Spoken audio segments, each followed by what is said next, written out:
Recently ہماری family میں ایک ڈیتھ ہو گئی اور وہ کل کا ختم تھا.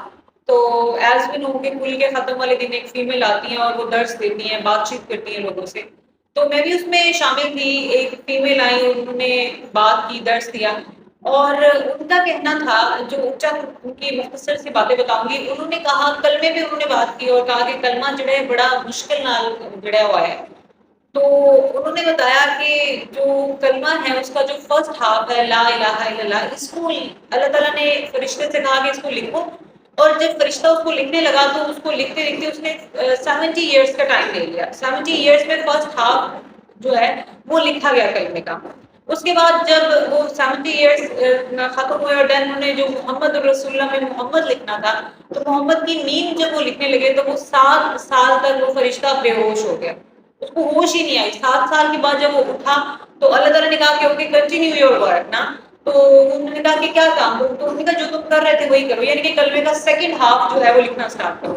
تو کلمے کا سیکنڈ ہاف جب فرشتے نے لکھنا شروع کیا تو اس نے پھر 70 سال کا عرصہ لگا دیا. تو یوں ٹوٹل جو ہے وہ 1,40,000 سالوں میں کلمہ جو ہے وہ لکھا گیا. تو پھر ان کا وہ مدرسہ جو تھی ان کا کہنا تھا کہ اے جڑا کلمہ ہے بڑا اوکھا سانو لگا ہے، ایڈا سوکھا نہیں لبا تے ایدی عزت کیتا کرو.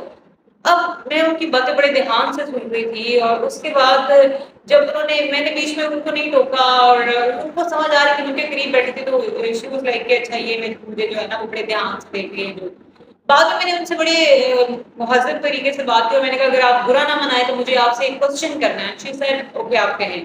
بڑی خاموشی سے میں نے ان کے پاس جا کے کہا، میں نے کہا آپ کے مطابق اگر ایک کلمے کو فرسٹ ہاف لکھنے میں 70 ایئرس لگے، سیکنڈ ہاف لکھنے میں 70 ایئرس لگے، ٹوٹل 1,40 ایئرس لگ گئے، تو پھر ایک کلمے کو لکھنے میں 1,40,000 سال لگے، تو ایک